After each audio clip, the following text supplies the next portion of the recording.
Top news சேனலை subscribe பண்ணாதவங்க மறக்காம கீழ இருக்க ரெட் கலர் பட்டனை பிரஸ் பண்ணி சப்ஸ்கிரைப் பண்ணுங்க. மேலும் செய்திகளை உடனுக்குடன் அறிய பக்கத்துல இருக்க பெல் பட்டனை பிரஸ் பண்ணுங்க. ஹாய் ஃப்ரெண்ட்ஸ், நான் ஒரு கிருபாகரன் பேசுகிறேன். இங்கே பார்த்தீங்கன்னா சூளை பட்டாளத்தில் வந்து இவ்வளோ தண்ணி நிற்குது. ஒரு நாள் பெஞ்ச மழைக்கே இவ்வளோ தண்ணி நிற்குதுனாக்கா அப்போ இன்னும் ஒரு 2-3 நாள்லாம் மழை பெஞ்சாக்கா அவ்வளோதான் போல். அரசாங்கம் வருஷம் மழைக்கால கூட்டத்தொடர்ந்து ஏதோ சொல்லிட்டு பண்ணுறாங்க. ஆனால் ஒன்றும் நடைமுறைப்படுத்துகிற மாதிரி தெரியல. இங்கே பார்த்தீங்கன்னாக்கா குழந்தைங்களெல்லாம் எவ்வளோ கஷ்டப்பட்டு கூட்டிகிட்டு வராங்க, உங்களால் பார்க்க முடியுது. இதே மாதிரி போயிட்டு இருந்தாக்கா என்னதான் நடக்கும்னு தெரியல.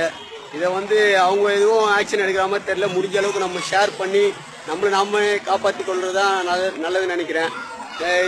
டெங்கு கொசுலாம் இதனாலே அதிகமாக குழந்தைங்களை கடிக்கும் போல. குழந்தைங்களுக்கு ஒன்றும் தெரியாமல் வந்து இங்கே ஆட்டம் போடுறாங்க லீவு விட்டாங்கன்னு சொல்லிட்டு. என்னம்மா என்ன ஏன் இந்த தண்ணியெல்லாம் குளிக்கிறீங்க? அதெல்லாம் குளிக்கக்கூடாது சரிங்களா? டெங்கு கொசு கடிக்கும் சரியா? சரி, சமத்தா வீட்டுக்கு போகணும் சரியா? இங்கே பாருங்க, பள்ளம்லாம் எங்கே இருக்குன்னு தெரியல. பள்ளத்தில் ஏதாச்சும் ஆகி குழந்தைங்க என்ன ஆகும்னு தெரியல. நல்லா முடிஞ்ச அளவுக்கு பேரண்ட்ஸ் வந்து உஷாராக இது பண்ணுங்க. இதை பாருங்க, இங்கே ஒருத்தர் டயர் கட்டி கொண்டு போறாரு அவங்க பசங்களை.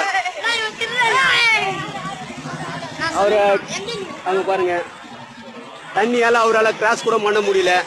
இந்த அளவுக்கு நம்ம அரசாங்கம் வந்து இவ்வளோ கேவலமான முறையா நடந்துட்டு இருக்கு. அடுத்த முறை ஏதாச்சும் நல்ல தலைவரா வந்தா ஏதாச்சும் சரிப்படுத்துறாரா பார்க்கலாம். முடிஞ்ச அளவுக்கு ஷேர் பண்ணுங்க. மக்கள் எல்லாம் ஆபீஸ் போக முடியாம கஷ்டப்படுறாங்க. இந்த தகவல் உங்களுக்கு பிடிச்சிருந்தா லைக் பண்ணுங்க, கமெண்ட் பண்ணுங்க. மறக்காம கீழ இருக்க ரெட் கலர் சப்ஸ்கிரைப் பட்டனை பிரஸ் பண்ணி டாப் நியூஸ் சேனலுக்கு சப்ஸ்கிரைப் பண்ணுங்க. நன்றி.